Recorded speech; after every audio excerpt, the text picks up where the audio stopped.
What's up, guys? This is Chris White from Chris MTW with Live, and we'll be talking about confidence, the difference between confidence and courage. I think that's something really cool. But before we get into that, we talk about just the solar eclipse. My experience: I went to this orchard park in St. Clair, Missouri, and it was actually pretty cool. We stayed there for a long time, like 3 or 4 hours.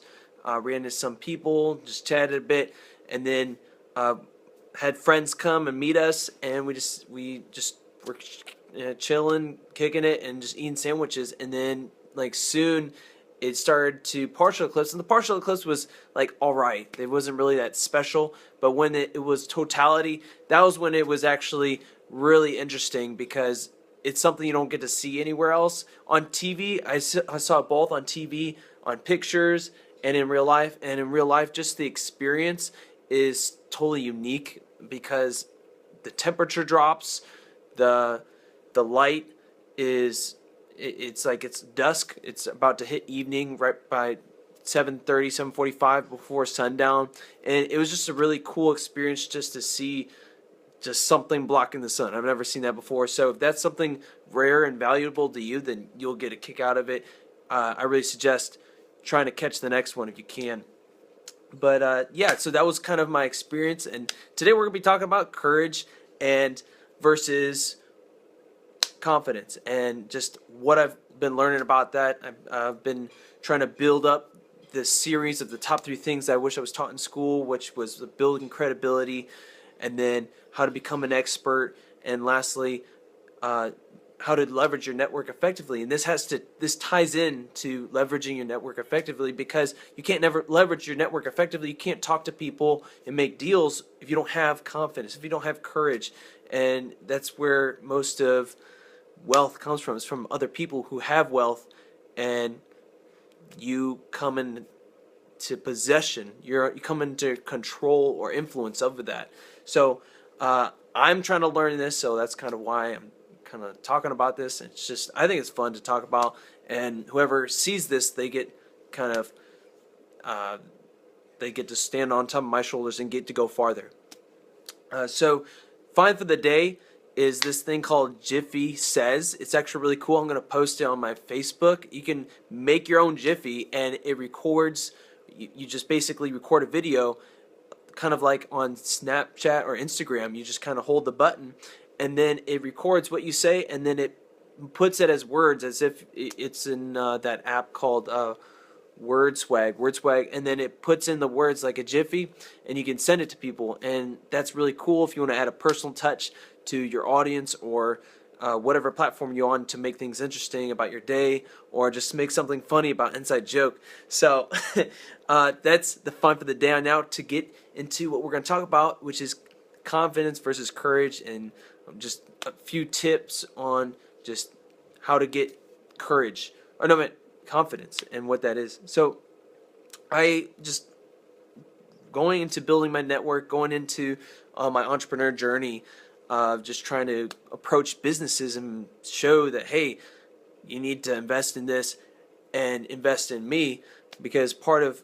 freelancing, or what's it called, where you're consulting, you have to sell yourself, because you're selling what you know or your skills, and you have to have confidence in showing that. And I had experience canvassing for a home improvement company, and I got to dabble and to experience a little bit of that. I didn't get to experience like the full, or get the full effect of the results of whatever they're trying to train me in, but I got to get kind of a sample and experience, so then I could take whatever I learned and apply it to where I want to be in the rest of my life at the end of down the road. And of course, down the road, I want to have my own business, and there's different levels of business. I'm trying to experiment, do these cheap experiments to where I'm getting traction, and then just double down in that.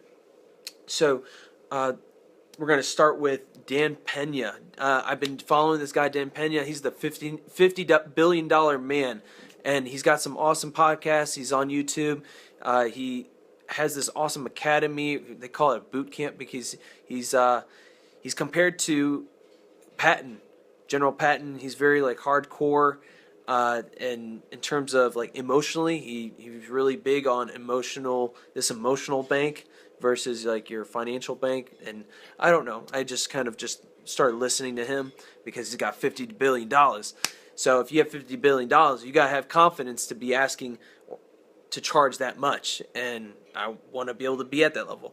So he started talking about how I tried to listen to as much as I could up to this point, and he says that your passion, you want to figure out your passion, just start working on your passion, and just go and just start doing. And he uses more like shocking taboo language, like the F word, F bomb, or the C word. Like, I'm not gonna repeat it, but it goes to show his character and just how much he cares about making progress and not regressing.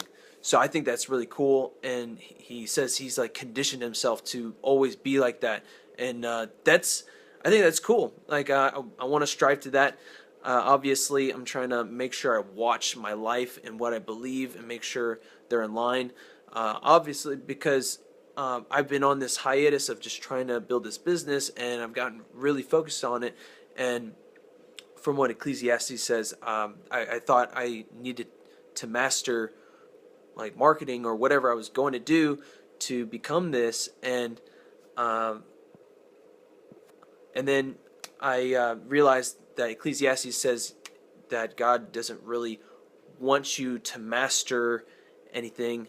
Instead, he wants you to live for him and honor his commands. And that kind of just really challenged me because I really have these big goals of wanting to master something or wanted to be on top of wherever I'm putting my time. But that I'm trying to work out with my heart and my desires and make God bigger, which is important because that helps with stability and accurate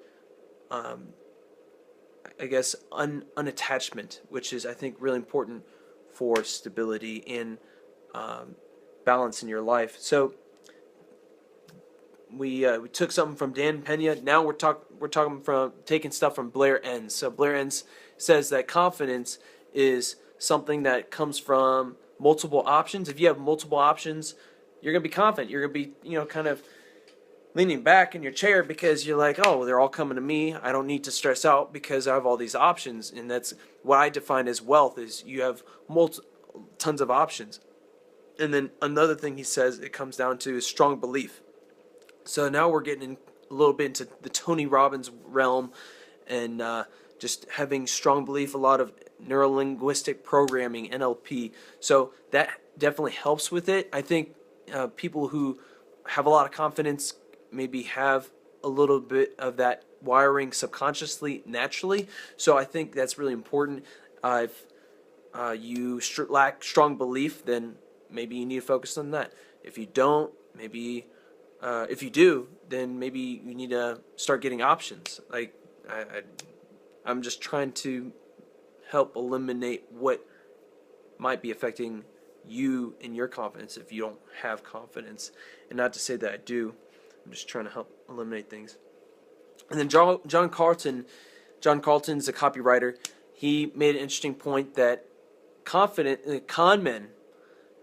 artists, the reason why they were so effective in fooling people is because they had confidence. He says that's probably where con artists come from. The word con is because they're confidence artists or confidence men. And two of the people that I really look up to is the Catch Me If You Can, Frank Abagnale, and this new character who's alive today. Well, I think they're both alive, but this guy, he calls himself Justin Ross Lee, the real Justin Ross Lee or something, or Jason Ross Lee. It's one of those. He basically was able to hack the airline industry and I guess find these hacks and became really famous for just being really in your face. And he says that he has chutzpah. So like it's a really interesting. I'm following them on only Justin Ross Lee on Instagram because I just think he's got something. He's got it. I don't know what it is. Maybe it's confidence, but it just is really cool to see them go. So next would be something that I've just picked up over the years, which is what helps with confidence, which is increase of repetition or increase of knowledge. Increasing of knowledge helps, but it doesn't really give you maybe the full confidence, because if you don't have the strong beliefs, then you're not going to have no amount of knowledge is going to help you. It'll help you build the belief, but it's not going to really help you walk through that door. You'll be shown what door to choose or where the door is, but you have to walk through that door to build that strong belief, if you understand what I mean.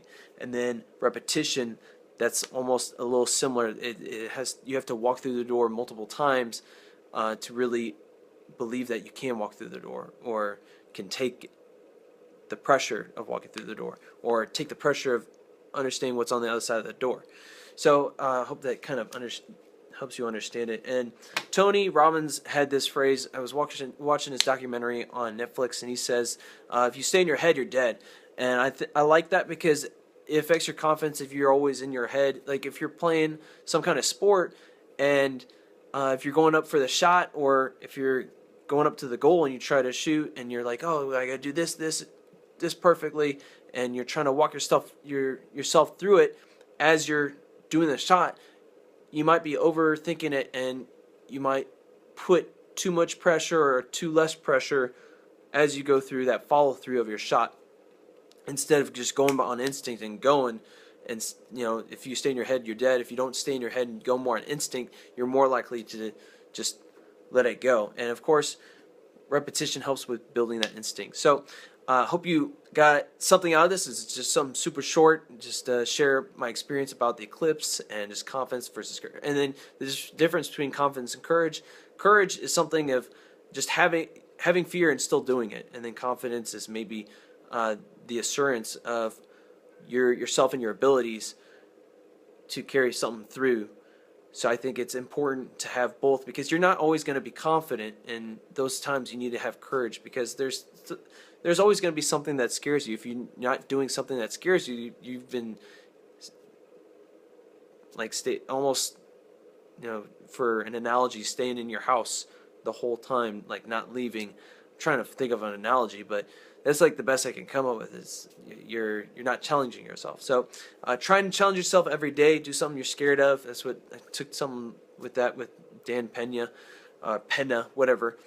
And stay tuned for the next video for more awesome information. It's going to be somewhat related either to my e-commerce journey, my entrepreneur journey, or anything that has to do with the top 3 things I wish I was taught in school. So stay tuned for the next awesome video on more awesome things. See ya.